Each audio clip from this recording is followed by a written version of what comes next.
संतां के कारज आप खलोया, संतां के कारज हर कम करावण आया राम। ਵਾਹਿਗੁਰੂ ਜੀ ਕਾ ਖਾਲਸਾ, ਸ੍ਰੀ ਵਾਹਿਗੁਰੂ ਜੀ ਕੀ ਫਤਿਹ। ਤੂੰ ਅਗੰਮ ਦਿਆਲ ਬੇਅੰਤ, ਤੇਰੀ ਕੀਮਤ ਕਹੇ ਕੌਣ। ਇੱਕ ਮਾਈ ਜਿਸ ਦਾ ਨਾਮ ਰਤੋ ਸੀ, ਹਜੂਰ ਦੀ ਸੇਵਾ ਆਪਣੀਆਂ ਨੌਹਾਂ ਨੂੰ ਨਾਲ ਲੈ ਕੇ ਕੁਝ ਪਿੰਡ ਦੀਆਂ ਮਾਈਆਂ ਨਾਲ ਮੰਦਰ ਵਾਲੀ ਖੂਹੀ ਤੋਂ ਪਾਣੀ ਭਰਦੀਆਂ ਸਨ। ਇੱਕ ਸੇਵਕ ਨੀਲਾ ਸਿੰਘ ਪਾਣੀ ਕੱਢੀ ਜਾਂਦਾ ਸੀ ਅਤੇ ਮਾਈਆਂ ਘੜਿਆਂ ਨਾਲ ਡੇਰੇ ਵਿੱਚ ਪਾਣੀ ਲਿਆਉਂਦੀਆਂ ਸਨ ਤੇ ਗਰਮੀ ਦੇ ਮੌਸਮ ਆ ਜਾਣ ਕਰਕੇ ਪਾਣੀ ਦੀ ਬਹੁਤ ਕਿੱਲਤ ਹੋ ਗਈ। ਬਾਬਾ ਜੀ ਨੇ ਅਸਥਾਨ ਟਿੱਲੇ ਦੇ ਨਾਲ ਹੀ ਪਾਣੀ ਦਾ ਛੱਪੜ, ਜਿਸ ਨੂੰ ਹਜੂਰ ਤਲਾਬ ਕਹਿੰਦੇ ਸਨ, ਵਿੱਚੋਂ ਵੀ ਪਾਣੀ ਮੁੱਕ ਗਿਆ। ਜਾਨਵਰ ਤੇ ਪਸ਼ੂ ਤਿਹਾਏ ਮਰਨ ਲੱਗੇ। ਉਸ ਸਮੇਂ ਮਾਈਆਂ ਨੇ ਬਾਬਾ ਜੀ ਪਾਸ ਬੇਨਤੀ ਕੀਤੀ ਕਿ ਮੀਂਹ ਪੈ ਜਾਵੇ, ਪਾਣੀ ਬਿਨਾ ਬਹੁਤ ਔਖਾ ਹੈ, ਕਿਰਪਾ ਕਰੋ ਮੀਂਹ ਪੈ ਜਾਵੇ। ਬਾਬਾ ਜੀ ਨੇ ਬਚਨ ਕੀਤਾ, ਤੁਸੀਂ ਮਾਈਆਂ ਛੱਪੜ ਪੁੱਟੋ, ਮੀਂਹ ਪੈ ਜਾਵੇਗਾ। ਉਸ ਵਕਤ ਪਿੰਡ ਦੀਆਂ ਸਾਰੀਆਂ ਮਾਈਆਂ ਮਿਲ ਕੇ 4-5 ਦਿਨ ਛੱਪੜ ਪੁੱਟਦੀਆਂ ਰਹੀਆਂ। 5ਵੇਂ ਦਿਨ ਮੁੰਡਿਆਂ ਨੇ ਛੱਪੜ ਪੁੱਟਿਆ ਅਤੇ ਸਭ ਤਰ੍ਹਾਂ ਨਾਲ ਠੀਕ ਕਰ ਦਿੱਤਾ। ਕਿਨਾਰੇ ਪੱਧਰੇ ਕਰਕੇ ਬਾਬਾ ਜੀ ਪਾਸ ਬੇਨਤੀ ਕੀਤੀ ਕਿ ਹੁਣ ਕਿਰਪਾ ਕਰੋ। ਕੁਝ ਘੰਟਿਆਂ ਬਾਅਦ ਮੀਂਹ ਆ ਗਿਆ, ਛੱਪੜ ਪਾਣੀ ਨਾਲ ਭਰ ਗਏ। ਜ਼ਿਮੀਂਦਾਰਾਂ ਦੀ ਖੁਸ਼ੀ ਦਾ ਕੋਈ ਅੰਤ ਨਾ ਰਿਹਾ। ਅਗਲੇ ਦਿਨ ਮਾਈ ਰਤੋ ਨਿਯਮ ਅਨੁਸਾਰ ਨੌਹਾਂ ਨੂੰ ਨਾਲ ਲੈ ਕੇ ਪਾਣੀ ਭਰਨ ਆਈ। ਸੇਵਾ ਉਪਰੰਤ ਹਜੂਰ ਤੋਂ ਘਰ ਜਾਣ ਦੀ ਆਗਿਆ ਮੰਗੀ ਤਾਂ ਹਜੂਰ ਨੇ ਮਾਈ ਰਤੋ ਤੇ ਉਸ ਦੀਆਂ ਨੌਹਾਂ ਦੀ ਸ਼ਰ੍ਹਾ ਕਰਨ ਦਾ ਹੁਕਮ ਕਰ ਦਿੱਤਾ ਅਤੇ ਨਾਲ ਹੀ ਮਾਈ ਦੀਆਂ ਨੌਹਾਂ ਦੇ ਗੋਤ ਪੁੱਛੇ। ਜਦੋਂ ਬਚਨ ਕੌਰ ਦੀ ਵਾਰੀ ਆਈ ਤਾਂ ਉਸ ਨੂੰ ਉਸ ਦਾ ਗੋਤ ਪੁੱਛਿਆ। ਬਚਨ ਕੌਰ ਨੇ ਆਪਣਾ ਗੋਤ ਮਾਨ ਦੱਸਿਆ। ਸੁਣ ਕੇ ਹਜੂਰ ਨੇ ਬਚਨ ਕੀਤਾ, ਮਾਨ ਤਾਂ ਖਰਾਬ ਹੁੰਦੇ ਹਨ। ਜਿਨ ਜਿਨ ਆਪਣਾ ਪ੍ਰਭ ਪਛਾਤਾ, ਸੋ ਜਨ ਸਰਬ ਥੋਕ ਕਾ ਦਾਤਾ। ਨਾਭੇ ਰਿਆਸਤ ਸਮੇਂ ਇੱਕ ਉੱਚੇ ਦਰਜੇ ਦਾ ਅਧਿਕਾਰੀ ਅਹਿਲਕਾਰ ਸੀ। ਉਸ ਦੇ ਕੋਈ ਔਲਾਦ ਨਹੀਂ ਸੀ। ਕਦੇ ਕਦੇ ਆ ਕੇ ਦਰਸ਼ਨ ਕਰਦਾ ਹੁੰਦਾ ਸੀ। ਇੱਕ ਸਮੇਂ ਉਸਨੇ ਬਾਬਾ ਜੀ ਕੋਲ ਔਲਾਦ ਦੀ ਬਾਬਤ ਬੇਨਤੀ ਕੀਤੀ ਤਾਂ ਹਜੂਰ ਨੇ ਬਚਨ ਕੀਤਾ, ਭਾਈ ਵਾਹਿਗੁਰੂ 'ਤੇ ਭਰੋਸਾ ਰੱਖੋ, ਪਰ ਆਉਣਾ ਜਾਣਾ ਨਾ ਛੱਡੋ, ਨਾਮ ਸਿਮਰਨ ਕਰਿਆ ਕਰੋ। ਕੁਝ ਸਮਾਂ ਹੋਰ ਬੀਤਿਆ। ਉਹਨਾਂ ਨੇ ਫਿਰ ਬੇਨਤੀ ਕੀਤੀ ਕਿ ਗਰੀਬ ਨਵਾਜ਼ ਬਹੁਤੇ ਫੇਰ ਭਏ ਕਿਰਪਨ ਕੋ, ਅਬ ਕੁਝ ਕਿਰਪਾ ਕੀਜੇ। ਸੱਚੇ ਪਾਤਸ਼ਾਹ ਕਿਰਪਾ ਕਰੋ। ਉੱਤਰ ਵਿੱਚ ਹਜੂਰ ਨੇ ਬਚਨ ਕੀਤਾ, ਤੁਸੀਂ ਅੱਜ ਦੇ ਦਿਨ ਤੋਂ ਮਹੀਨਾ ਗਿਣ ਲਓ ਅਤੇ ਹਾੜ ਦੇ ਮਹੀਨੇ ਦੇ ਚੜ੍ਹਨ ਤੋਂ ਬਾਅਦ ਹੀ ਆ ਜਾਇਓ, ਫਿਰ ਤੁਹਾਡਾ ਕੰਮ ਹੋ ਜਾਵੇਗਾ। ਦੋਵੇਂ ਜੀ ਆਗਿਆ ਲੈ ਕੇ ਚਲੇ ਗਏ।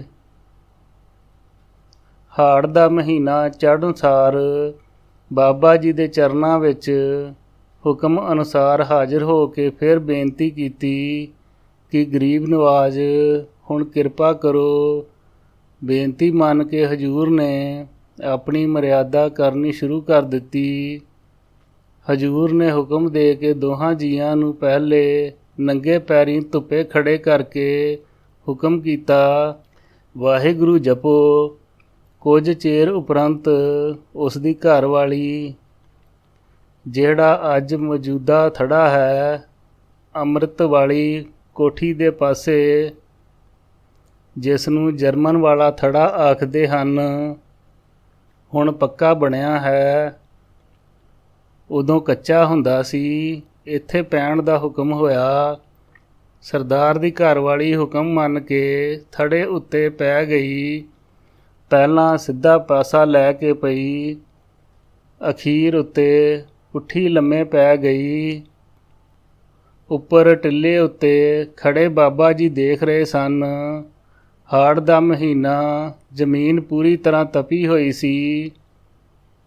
ਇਸ ਤਰ੍ਹਾਂ ਕੁਝ ਸਮਾਂ ਬੀਤਣ ਤੋਂ ਬਾਅਦ ਸਿਦਕ ਦੀ ਪੱਕੀ ਬੀਬੀ ਨੇ ਆਪਣਾ ਤਨ ਮਨ ਸਿਦਕ ਅਨੁਸਾਰ ਕਾਇਮ ਰੱਖਿਆ।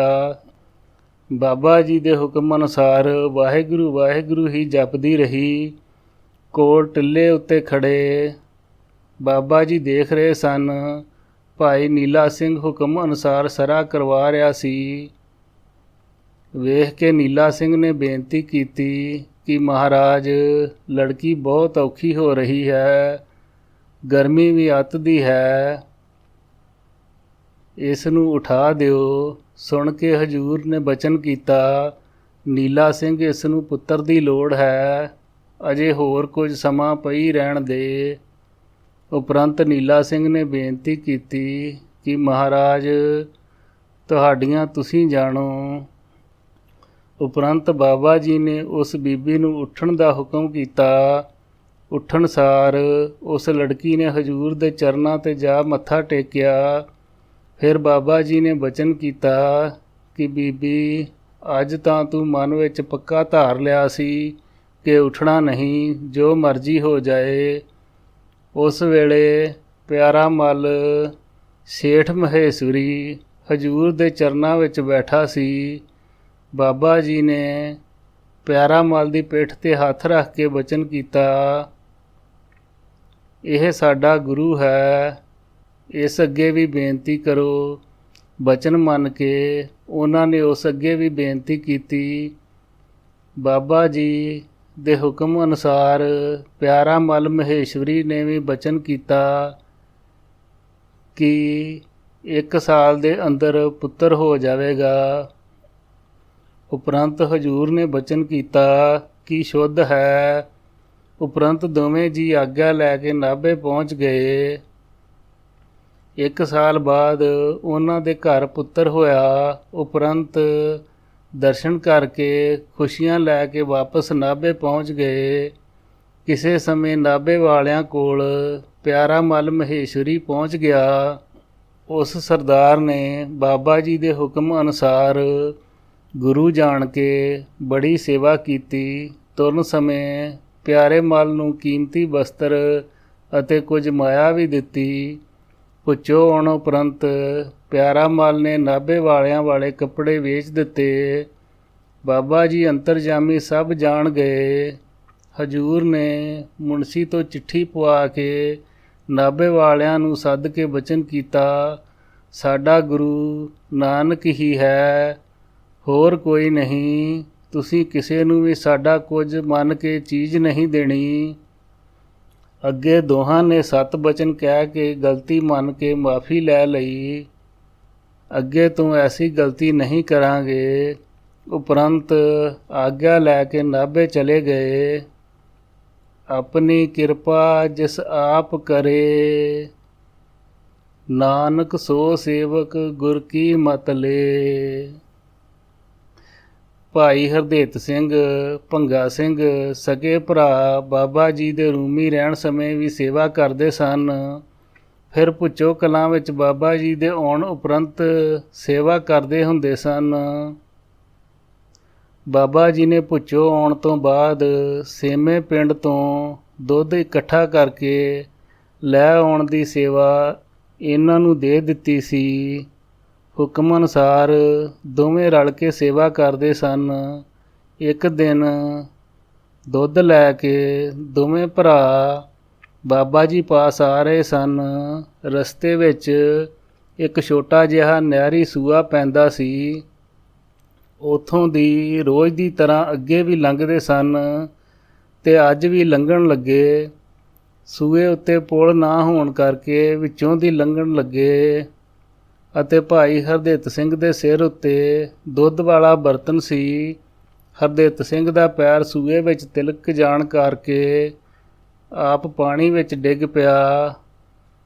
ਕੋਸ਼ਿਸ਼ ਕਰਦਿਆਂ ਕਰਦਿਆਂ 2 ਕੁ ਸੇਰ ਦੁੱਧ ਡੁੱਲ ਗਿਆ। ਭਰਿਆ ਹੋਣ ਕਰਕੇ ਡੁੱਲਣੋਂ ਨਾ ਬਚਾਇਆ ਜਾ ਸਕਿਆ। ਉਪਰੰਤ ਹਰਦਿੱਤ ਸਿੰਘ ਉੱਠ ਕੇ ਖੜਾ ਹੋ ਗਿਆ। ਦੋਹਾਂ ਨੇ ਮਨ ਵਿੱਚ ਸੋਚਿਆ ਕਿ ਇਹ ਤਾਂ ਬੁਰੀ ਗੱਲ ਹੋਈ।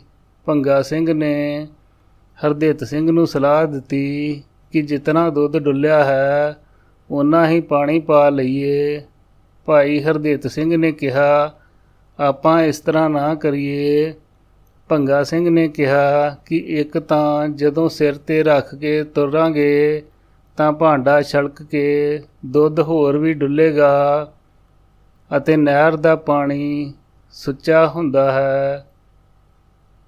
ਉਸ ਦੇ ਕਹਿਣ ਉੱਤੇ ਹਰਦਿੱਤ ਸਿੰਘ ਨੇ ਨਹਿਰ ਵਿੱਚੋਂ ਪਾਣੀ ਪਾ ਲਿਆ। ਫਿਰ ਅੱਗੇ ਨੂੰ ਚੱਲ ਪਏ ਅਤੇ ਡੇਰੇ ਹਜੂਰ ਪਾਸ ਪਹੁੰਚ ਕੇ ਦੁੱਧ ਅੱਗੇ ਲਿਆ ਰੱਖਿਆ। ਨਮਸਕਾਰ ਕਰਕੇ ਬੈਠ ਗਏ। ਉਪਰੰਤ ਬਾਬਾ ਜੀ ਨੇ ਹੱਸ ਕੇ ਬਚਨ ਕੀਤਾ, ਕਿਉਂ ਭਾਈ, ਨਹਿਰ ਦਾ ਪਾਣੀ ਸੁੱਚਾ ਹੁੰਦਾ ਹੈ, ਕਿਤੇ ਸੱਟ ਤਾਂ ਨਹੀਂ ਵੱਜੀ? ਸੱਟ ਤੋਂ ਬਚ ਗਏ, ਦੁੱਧ ਵੀ ਪੂਰਾ ਕਰ ਲਿਆ। ਫਿਰ ਭੰਗਾ ਸਿੰਘ ਹਰਦਿੱਤ ਸਿੰਘ ਚਰਨੀ ਪੈ ਗਏ। ਬੇਨਤੀ ਕੀਤੀ ਕਿ ਮਹਾਰਾਜ ਗਲਤੀ ਹੋ ਗਈ, ਬਖਸ਼ ਲਵੋ।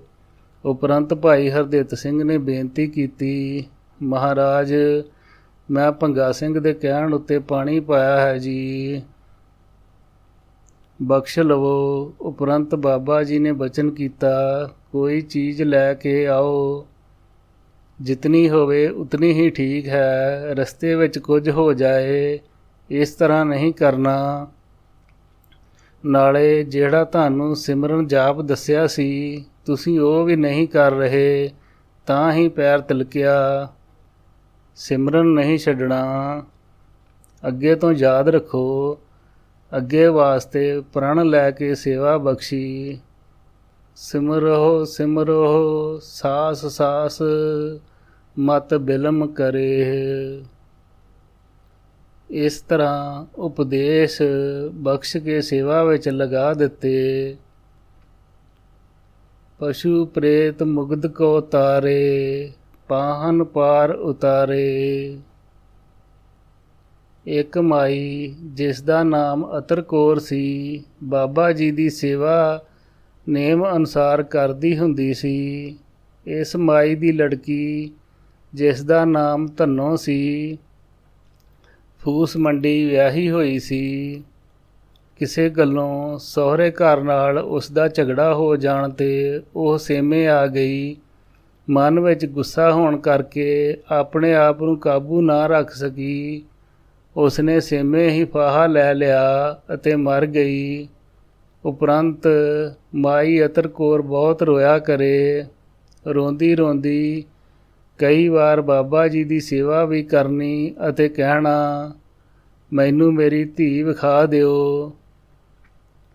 ਬਾਬਾ ਜੀ ਨੇ ਉਸ ਨੂੰ ਬਚਨ ਕੀਤਾ, ਮਾਈ ਸੰਬੰਧ ਸਰੀਰ ਕਰਕੇ ਹੁੰਦਾ ਹੈ ਅਤੇ ਫਿਰ ਨਹੀਂ ਹੁੰਦਾ। ਉਸਨੇ ਬੜਾ ਹੱਠ ਕੀਤਾ ਕਿ ਨਹੀਂ ਮਹਾਰਾਜ, ਮੈਨੂੰ ਇੱਕ ਵਾਰੀ ਮੇਰੀ ਧੀ ਵਿਖਾ ਦਿਓ। ਬਾਬਾ ਜੀ ਨੇ ਫਿਰ ਰੋਕਿਆ, ਨਾ ਮਾਈ, ਹੁਣ ਤੂੰ ਇਹ ਮਨ ਵਿੱਚੋਂ ਕੱਢ ਦੇ। ਉਹ ਮੰਨਦੀ ਹੀ ਨਹੀਂ ਸੀ। ਮੈਂ ਲੜਕੀ ਜ਼ਰੂਰ ਦੇਖਣੀ ਹੈ। ਬਾਬਾ ਜੀ ਨੇ ਫਿਰ ਕਿਹਾ, ਮਾਈ, ਕਹਿ ਕੇ ਤਾਂ ਪਰਮੇਸ਼ਰ ਦੇ ਦਰਸ਼ਨ ਹੀ ਕਰਦੇ ਹਨ, ਮਰਿਆਂ ਦੇ ਨਹੀਂ। ਉਸ ਮਾਈ ਨੇ ਕਿਹਾ ਕਿ ਮੇਰਾ ਰੱਬ ਤਾਂ ਤੂੰ ਹੀ ਹੈ, ਨਾਲੇ ਲੋਕ ਵੀ ਤੈਨੂੰ ਮੰਨਦੇ ਹਨ। ਬਾਬਾ ਜੀ ਨੇ ਬਚਨ ਕੀਤਾ ਕਿ ਜੇ ਇਹੋ ਕੁਝ ਚਾਹੁੰਦੀ ਹੈ, ਤੇਰੀ ਮਰਜ਼ੀ। ਹੁਕਮ ਹੋਇਆ, ਉਸ ਨੂੰ ਬੁਲਾਉਣਾ ਨਹੀਂ। ਚੁੱਪ ਕਰਕੇ ਵੇਖਦੀ ਰਹੀ। ਇਸ਼ਾਰਾ ਕਰਕੇ ਫੱਟਿਆਂ ਵੱਲ ਹੁਕਮ ਕੀਤਾ, ਉਹਨਾਂ ਫੱਟਿਆਂ ਉੱਤੇ ਬੈਠ ਜਾ। ਮਾਈ ਬੈਠ ਗਈ ਤਾਂ ਕੀ ਵੇਖਿਆ, ਉਸਦੇ ਨਗਰ ਸੇਮੇ ਦੇ ਕਈ ਮਰ ਚੁੱਕੇ ਬੰਦੇ ਜਨਾਨੀਆਂ ਮਾਈ ਦੇ ਕੋਲ ਦੀ ਲੰਘ ਰਹੇ ਸਨ। ਅਖੀਰ ਵਿੱਚ ਉਸ ਮਾਈ ਦੀ ਲੜਕੀ ਵੀ ਲੰਘੀ। ਉਸਦੇ ਸਮੇਤ ਉਸਨੇ ਸਾਰੇ ਹੀ ਸਿਆਣ ਲਏ, ਪਰ ਉਸ ਦੀ ਲੜਕੀ ਨੇ ਉਸ ਵੱਲ ਵੇਖਿਆ ਹੀ ਨਹੀਂ, ਅੱਗੇ ਲੰਘ ਗਈ।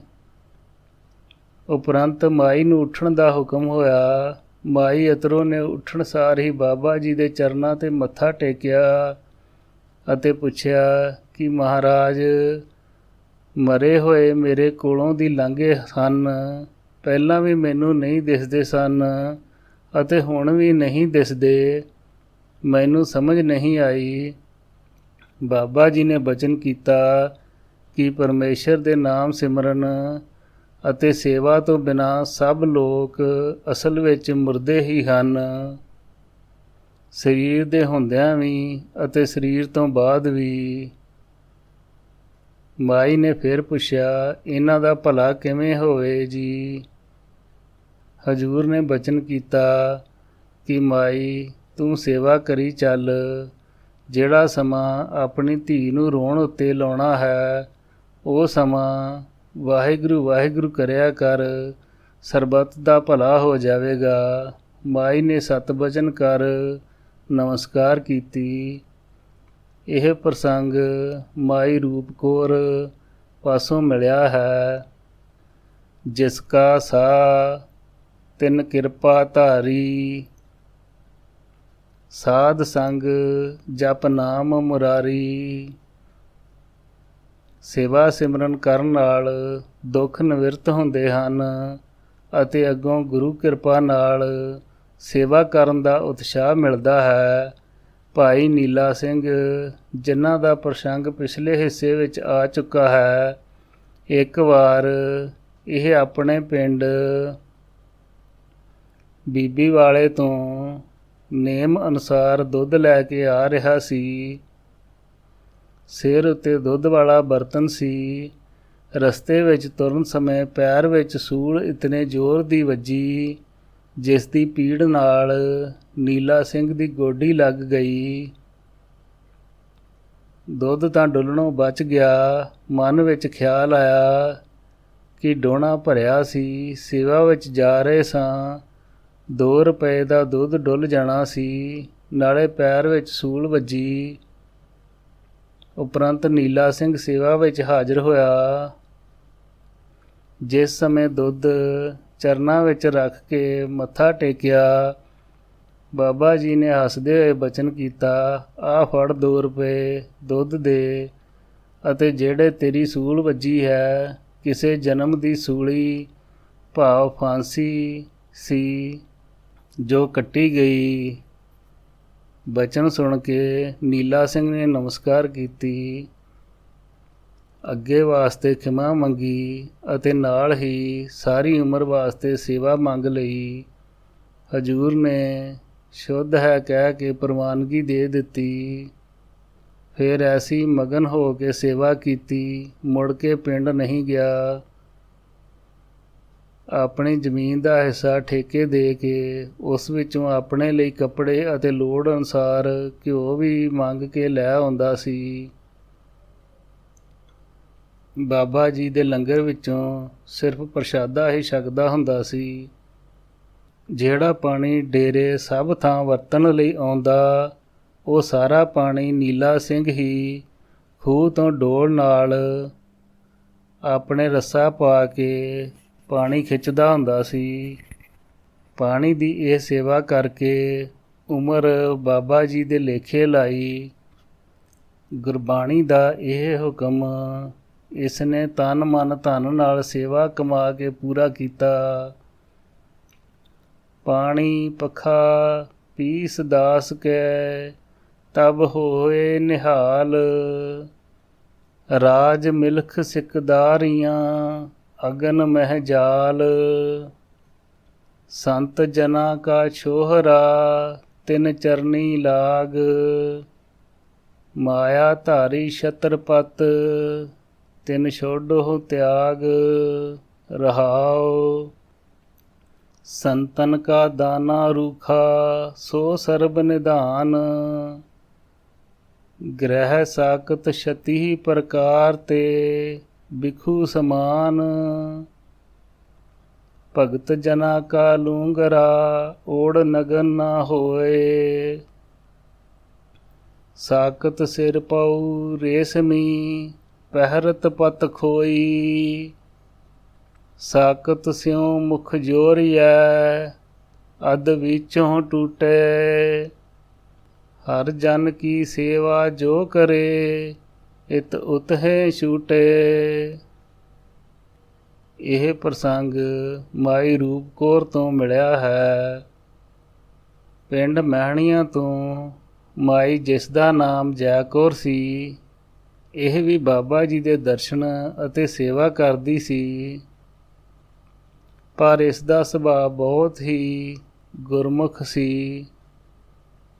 ਉਸ ਨੂੰ ਮੁਖਾਤਬ ਕਰਕੇ ਹਜ਼ੂਰ ਨੇ ਬਚਨ ਕੀਤਾ, ਮਾਈ ਤੇਰੀ ਪਿਛਲੇ ਜਨਮ ਦੀ ਭਗਤੀ ਕਰਕੇ ਤੇਰਾ ਸੁਭਾਅ ਗੁਰਮੁਖ ਹੈ। ਉਸ ਨੇ ਬੇਨਤੀ ਕੀਤੀ, ਸੱਚੇ ਪਾਤਸ਼ਾਹ ਮੇਰੇ ਉੱਤੇ ਗਰੀਬੀ ਕਿਉਂ ਹੈ? ਹਜ਼ੂਰ ਨੇ ਉੱਤਰ ਦਿੱਤਾ, ਆਨੰਦ ਗਰੀਬੀ ਸਾਧ ਸੰਗ ਜਿਤ ਪ੍ਰਭ ਚਿਤ ਆਏ। ਹਜ਼ੂਰ ਨੇ ਬਚਨ ਕੀਤਾ ਕਿ ਸੰਤੋਖ ਅਤੇ ਸੇਵਾ ਨਾ ਛੱਡੀ, ਤੇਰਾ ਉਧਾਰ ਹੋ ਜਾਏਗਾ। ਫਿਰ ਬਚਨ ਕੀਤਾ, ਤੇਰਾ ਪਿਛਲਾ ਜਨਮ ਗੁਜਰੀ ਦਾ ਸੀ ਤੇ ਤੂੰ ਪਾਣੀ ਪਾ ਕੇ ਦੁੱਧ ਵੇਚਦੀ ਹੁੰਦੀ ਸੀ। ਜੇ ਖਾਲਸ ਦੁੱਧ ਵੇਚਦੀ ਹੁੰਦੀ ਤਾਂ ਭਗਤੀ ਤੇਰੀ ਪੂਰੀ ਹੋਣ ਵਾਲੀ ਸੀ। ਇਹ ਪ੍ਰਸੰਗ ਮਾਈ ਦੀ ਨੂੰਹ ਰੂਪ ਕੌਰ ਨੇ ਲਿਖਵਾਇਆ। ਸਰਦਾਰ ਫਤਿਹ ਸਿੰਘ ਚੰਦ ਕੇ ਦੀ ਸਪੁੱਤਰੀ, ਜਿਸ ਦਾ ਨਾਮ ਕਾਹਨ ਕੌਰ ਸੀ, ਅਤੇ ਪਿੰਡ ਦੀਆਂ ਹੋਰ ਲੜਕੀਆਂ ਨੇ ਹਜ਼ੂਰ ਦੇ ਜਲ ਭਰਨ ਤੋਂ ਉਪਰੰਤ ਘਰ ਜਾਣ ਦੀ ਆਗਿਆ ਮੰਗੀ। ਬਾਬਾ ਜੀ ਨੇ ਉੱਤਰ ਦਿੱਤਾ, ਅਜੇ ਹੋਰ ਭਰੋ। ਫਿਰ ਪਾਣੀ ਭਰਨ ਲੱਗ ਪਈਆਂ। ਫਿਰ ਆਗਿਆ ਮੰਗੀ। ਹਜ਼ੂਰ ਨੇ ਫਿਰ ਪਾਣੀ ਭਰਨ ਦਾ ਹੁਕਮ ਦਿੱਤਾ। ਇਸ ਤਰ੍ਹਾਂ ਕਈ ਵਾਰ ਹੁਕਮ ਦਿੱਤਾ। ਬਾਬਾ ਜੀ ਘਰ ਜਾਣ ਦੀ ਆਗਿਆ ਨਾ ਦੇਣ। 3 ਵਾਰ ਬੀਬੀਆਂ ਨੇ ਆਗਿਆ ਮੰਗੀ। ਹਜ਼ੂਰ ਨੇ ਆਗਿਆ 3 ਵਾਰੀ ਹੀ ਨਹੀਂ ਦਿੱਤੀ। ਬੀਬੀ ਕਾਹਨ ਕੌਰ ਨੇ ਨਾਲ ਵਾਲੀਆਂ ਸਾਥਣਾਂ ਨੂੰ ਕਿਹਾ, ਜੇ ਆਗਿਆ ਨਹੀਂ ਦਿੰਦੇ ਤਾਂ ਆਪਾਂ ਘਰ ਨੂੰ ਤੁਰ ਚੱਲੀਏ। ਇਉਂ ਆ ਕੇ ਬੀਬੀ ਕੁੜੀਆਂ ਦੇ ਅੱਗੇ ਲੱਗ ਕੇ ਤੁਰ ਪਈ। ਤੁਰੀਆਂ ਜਾਂਦੀਆਂ ਨੂੰ ਵੇਖ ਕੇ ਹਜ਼ੂਰ ਨੇ ਬਚਨ ਕੀਤਾ, ਜਾਓ, ਘਰ ਤਾਂ ਰੋਣਾ ਪਿੱਟਣਾ ਹੀ ਹੋ ਰਿਹਾ ਹੈ। ਜਿਸ ਵਕਤ ਬੀਬੀ ਕਾਹਨ ਕੌਰ ਘਰ ਗਈ, ਘਰ ਵਿੱਚ ਊਠ ਮਰ ਗਿਆ ਸੀ ਅਤੇ ਘਰ ਦੇ ਸਭ ਰੋ ਰਹੇ ਸਨ। ਜਿਸ ਵਕਤ ਬੀਬੀ ਕਾਹਨ ਕੌਰ ਨੇ ਘਰ ਜਾ ਕੇ ਪੁੱਛਿਆ ਕਿ ਕੀ ਹੋਇਆ ਹੈ, ਘਰਦਿਆਂ ਨੇ ਦੱਸਿਆ ਕਿ ਆਪਣਾ ਊਠ ਮਰ ਗਿਆ ਹੈ। ਝੱਟ ਹੀ ਬੀਬੀ ਕਾਹਨ ਕੌਰ ਨੇ ਦੱਸਿਆ ਕਿ ਆਪਣਾ ਊਠ ਰੂਮੀ ਵਾਲੇ ਬਾਬਿਆਂ ਨੇ ਮਾਰਿਆ ਹੈ। ਘਰਦਿਆਂ ਨੇ ਪੁੱਛਿਆ, ਉਹ ਕਿਸ ਤਰ੍ਹਾਂ? ਬੀਬੀ ਨੇ ਦੱਸਿਆ ਕਿ ਅਸੀਂ ਪਾਣੀ ਭਰਨ ਉਪਰੰਤ ਘਰ ਆਉਣ ਦੀ ਆਗਿਆ ਮੰਗੀ ਤਾਂ ਬਾਬਾ ਜੀ ਨੇ ਆਗਿਆ ਨਹੀਂ ਦਿੱਤੀ। ਬਾਰ-ਬਾਰ ਪਾਣੀ ਭਰਨ ਲਈ ਆਖ ਦਿੰਦੇ। ਮੈਂ ਸਾਰੀਆਂ ਕੁੜੀਆਂ ਦੇ ਮੂਹਰੇ ਲਾ ਕੇ ਘਰ ਵੱਲ ਤੁਰ ਪਈ। ਫਿਰ ਬਚਨ ਕੀਤਾ ਕਿ ਘਰੇ ਤਾਂ ਰੋਣਾ ਪਿੱਟਣਾ ਹੀ ਹੈ। ਇਹ ਗੱਲ ਸੁਣਨ ਉਪਰੰਤ ਭਾਈ ਕਿਸ਼ਨ ਸਿੰਘ ਨੇ ਅਗਲੇ ਦਿਨ ਬਾਬਾ ਜੀ ਪਾਸ ਆ ਕੇ ਸਾਰੀ ਗੱਲ ਦੱਸ ਕੇ, ਲੜਕੀ ਦੀ ਗਲਤੀ ਦੱਸ ਕੇ ਮੁਆਫੀ ਮੰਗੀ।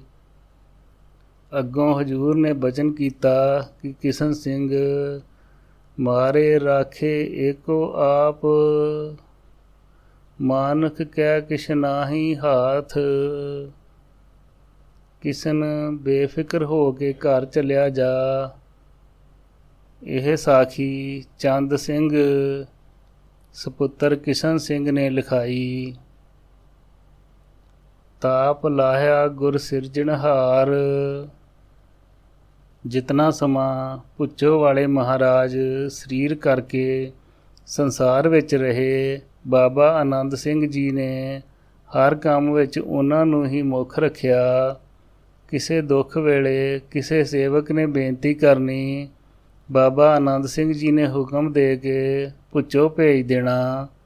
ਬਾਬਾ ਜੀ ਆਨੰਦ ਸਿੰਘ ਜੀ ਮਾਝੇ ਦੇ ਇਲਾਕੇ ਤਹਿਸੀਲ ਚੂਨੀਆਂ ਪਿੰਡ ਵੀਰ ਸਿੰਘ ਵਾਲੇ ਰਹਿੰਦੇ ਹੁੰਦੇ ਸਨ। ਨੇੜੇ ਦੇ ਨਗਰ ਵਾਂਖਾਰਾ ਅਤੇ ਵੀਰ ਸਿੰਘ ਵਾਲੇ ਡਾਲ ਦੀ ਬਿਮਾਰੀ ਬਹੁਤ ਫੈਲ ਗਈ, ਬਹੁਤ ਨੁਕਸਾਨ ਹੋਣ ਲੱਗ ਪਿਆ। ਨਗਰ ਨਿਵਾਸੀਆਂ ਨੇ ਬਾਬਾ ਆਨੰਦ ਸਿੰਘ ਜੀ ਪਾਸ ਬੇਨਤੀ ਕੀਤੀ। ਉੱਤਰ ਵਿੱਚ ਬਾਬਾ ਆਨੰਦ ਸਿੰਘ ਜੀ ਨੇ ਬਚਨ ਕੀਤਾ ਕਿ ਤੁਸੀਂ ਦੋਹਾਂ ਨਗਰਾਂ ਦੀ ਸੰਗਤ ਮਿਲ ਕੇ ਭੁੱਚੋ ਜਾਓ, ਬੇਨਤੀ ਕਰੋ। ਉਹ ਸਾਡੇ ਗੁਰਦੇਵ ਹਨ, ਉਹੀ ਸਾਰਿਆਂ ਲਈ ਕਰਨ ਕਾਰਨ ਸਮਰੱਥ ਹਨ। ਸਭ ਕੁਝ ਉਹਨਾਂ ਦੇ ਹੀ ਹੱਥ ਹੈ। ਉਪਰੰਤ ਸਭ ਸੰਗਤ ਮਿਲ ਕੇ ਭੁੱਚੋ ਵਾਲਿਆਂ ਪਾਸ ਪਹੁੰਚ ਗਈ। ਭੇਟਾਂ ਰੱਖ ਕੇ ਨਮਸਕਾਰ ਕੀਤੀ ਅਤੇ ਬੈਠ ਗਏ। ਉਪਰੰਤ ਹਜ਼ੂਰ ਨੇ ਪੁੱਛਿਆ, ਕਿੱਥੋਂ ਆਏ ਤੇ ਕਿਸ ਕੰਮ ਵਾਸਤੇ ਆਏ ਹੋ? ਸੰਗਤ ਨੇ ਸਾਰੀ ਮੁੱਢ ਤੋਂ ਲੈ ਕੇ ਅਖੀਰ ਤੱਕ ਵਾਰਤਾ ਸੁਣਾ ਦਿੱਤੀ। ਸੁਣਨ ਤੋਂ ਬਾਅਦ ਬਾਬਾ ਜੀ ਨੇ ਆਪਣੀ ਮਰਿਆਦਾ ਕਰਨ ਲਈ ਸਿੰਘ ਨੂੰ ਹੁਕਮ ਕਰ ਦਿੱਤਾ। ਨੀਲਾ ਸਿੰਘ ਨੇ ਹੁਕਮ ਅਨੁਸਾਰ ਸਰਾ ਕਰਵਾਈ। ਸਭ ਸੰਗਤ ਬਾਬਾ ਜੀ ਪਾਸ ਆ ਕੇ ਬੈਠ ਗਈ। ਫਿਰ ਹਜ਼ੂਰ ਨੇ ਮੁਨਸ਼ੀ ਨੂੰ ਹੁਕਮ ਕੀਤਾ ਕਿ ਸਾਰੀ ਸੰਗਤ ਦੇ ਨਾਮ ਲਿਖੋ।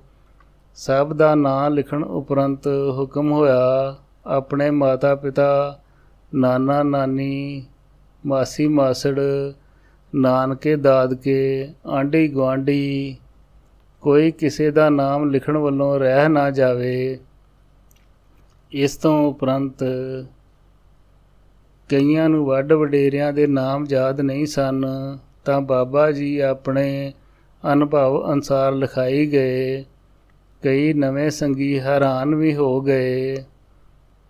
ਜਿਸ ਸਮੇਂ ਸਭ ਦੇ ਨਾਮ ਲਿਖੇ ਗਏ ਤਾਂ ਹੁਕਮ ਹੋਇਆ, ਪਿੰਡ ਦੇ ਲਾਗੀਆਂ ਦੇ ਨਾਮ ਲਿਖਾਓ। ਜਿਸ ਵਕਤ ਲਾਗੀਆਂ ਦੇ ਨਾਮ ਲਿਖਣ ਸਮੇਂ ਬੜਾ ਬੱਖੋ ਦੋ ਨਾਮ, ਇਹ ਪਤੀ ਪਤਨੀ ਅਤੇ ਮਜਬੀ ਸਨ, ਤਾਂ ਝੱਟ ਬਾਬਾ ਜੀ ਨੇ ਬਚਨ ਕਰਨਾ ਸ਼ੁਰੂ ਕਰ ਦਿੱਤਾ।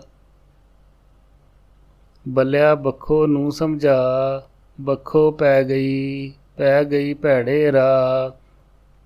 ਬੱਲਿਆ ਬੱਖੋ ਨੂੰ ਸਮਝਾ, ਬੱਖੋ ਪੈ ਗਈ ਭੈੜੇ ਰਾਹ। ਇਹ ਤਾਂ ਦਿਉ ਕੰਮ ਗਵਾ। ਇਸ ਤਰ੍ਹਾਂ 15-20 ਮਿੰਟ ਕਰੀ ਗਏ। ਇੱਕ ਵਾਰ ਤਾਂ ਸੰਗਤ ਹੈਰਾਨ ਹੋ ਗਈ। ਅਖੀਰ ਨੂੰ ਇੱਕ ਸੰਗੀ ਹੱਥ ਜੋੜ ਕੇ ਉੱਠ ਖਲੋਤਾ। ਉਸਨੇ ਬੇਨਤੀ ਕੀਤੀ ਕਿ ਮਹਾਰਾਜ ਹੁਣ ਤਾਂ ਬਖਸ਼ੋ, ਮਿਹਰ ਕਰੋ। ਸਾਡੀ ਤਾਂ ਬੁਰੀ ਹਾਲਤ ਹੈ ਤੇ ਆਪ ਜੀ ਨੇ ਬੁੱਲੋ ਤੇ ਬੱਖੋ ਦਾ ਨਾਮ ਹੀ ਸ਼ੁਰੂ ਕਰ ਦਿੱਤਾ ਹੈ। ਬੇਨਤੀ ਸੁਣ ਕੇ ਬਾਬਾ ਜੀ ਮੁਸਕਰਾਏ। ਇਤਨਾ ਹੀ ਬਚਨ ਕੀਤਾ, ਮਰੇ ਸੋ ਮਰੇ ਜੀਵਦੇ ਲੋਹੇ ਜੜੇ। ਜਦੋਂ ਤੋਂ ਸ਼ਾਂਗੇ ਮਾਂਗੇ ਦੇ ਸਟੇਸ਼ਨ ਤੋਂ ਗੱਡੀ ਚੜੇ, ਭਾਵ ਕਿ ਜਿਹੜੇ ਮਰਨ ਤੋਂ ਬਚ ਗਏ ਉਹਨਾਂ ਸਾਰਿਆਂ ਦੀ ਦੇਹ ਲੋਹੇ ਵਾਂਗ ਮਜ਼ਬੂਤ ਹੋ ਗਈ, ਅਰੋਗ ਹੋ ਗਏ। ਬਿਮਾਰੀ ਉਸ ਵੇਲੇ ਤੋਂ ਹੀ ਹਟ ਗਈ ਜਿਸ ਸਮੇਂ ਤੁਸੀਂ ਇੱਧਰ ਨੂੰ ਮੂੰਹ ਕਰਕੇ ਤੁਰ ਪਏ। ਫਿਰ ਬਚਨ ਹੋਇਆ, ਜਿਨ੍ਹਾਂ ਦੇ ਨਾਮ ਰਜਿਸਟਰ ਵਿੱਚ ਲਿਖੇ ਗਏ ਸਭ ਦਰਗਾਹ ਨੂੰ ਗਏ, ਕੋਈ ਅਵਗਤ ਨਹੀਂ ਰਿਹਾ। ਉਪਰੰਤ ਸਾਰੀ ਸੰਗਤ ਬੜੀ ਪ੍ਰਸੰਨ ਹੋਈ। ਸਾਰੀ ਸੰਗਤ ਆਗਿਆ ਲੈ ਕੇ ਪਿੰਡ ਨੂੰ ਵਾਪਸ ਹੋ ਗਈ। ਬਾਬਾ ਆਨੰਦ ਸਿੰਘ ਜੀ ਪਾਸ ਸਾਰਾ ਸਮਾਚਾਰ ਸੁਣਾਇਆ। ਸੁਣ ਕੇ ਹਜੂਰ ਨੇ ਬਚਨ ਕੀਤਾ ਕਿ ਉਹਨਾਂ ਨੇ ਤੁਹਾਡਾ ਐਡਾ ਵੱਡਾ ਕੰਮ ਸੌਖਾ ਕਰ ਦਿੱਤਾ। ਸੁਘੜ ਰਾਜੇ ਨੇ ਆਪਣੇ ਪਿੱਤਰਾਂ ਦੇ ਉਧਾਰ ਲਈ ਕਈ ਪੀੜ੍ਹੀਆਂ ਤਪ ਕਰਕੇ ਗੰਗਾ ਨੂੰ ਧਰਤੀ ਉੱਤੇ ਲਿਆਂਦਾ ਸੀ, ਪਰ ਉਹਨਾਂ ਬਚਨ ਕਰਕੇ ਹੀ ਤੁਹਾਨੂੰ ਕਿੱਡੀਆਂ ਬਖਸ਼ਿਸ਼ਾਂ ਦਿੱਤੀਆਂ ਹਨ। ਇਹ ਬਚਨ ਸਰਦਾਰ ਕਰਤਾਰ ਸਿੰਘ BA ਪਾਸੋਂ ਪ੍ਰਾਪਤ ਹੋਇਆ। ਸ੍ਰੀ ਵਾਹਿਗੁਰੂ ਜੀ ਕਾ ਖਾਲਸਾ, ਸ੍ਰੀ ਵਾਹਿਗੁਰੂ ਜੀ ਕੀ ਫਤਿਹ।